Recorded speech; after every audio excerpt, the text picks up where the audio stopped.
In this tutorial, we'll walk you through the simple process of splitting your screen to run two apps simultaneously, boosting your productivity and convenience. This is going to work on your iPhone running iOS 17 and even older versions of iOS, but you have to make sure that you stay until the end of this video so you don't make any mistakes. Now, let's split the screen on our iPhone. If I open the Settings application and try to search for the split screen option, I won't be able to find it in here. Sadly, Apple didn't give us a feature to split the screen on our iPhone natively with iOS 17, but don't worry, there is another way. What you want to do is to open the App Store on your iPhone, and you want to search for an application that's called Split Screen.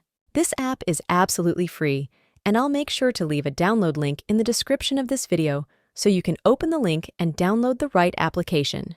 When you download this Split Screen app, you will open it, and then we will have this interface that's split. We essentially have two web browsers in here that we can use at the same time. So you can watch YouTube videos while reading the news. You can use Facebook or Instagram and many more things. Sadly, you can't use two different applications from the App Store because we're limited to the web browser, and iOS 17 doesn't support the split screen on iPhone like it does on iPad. But this is a cool little trick that we can use in order to use two apps or pages on our iPhone. If this video helped you out or you have any questions, make sure to leave a comment down below, and I'll see you in the next video.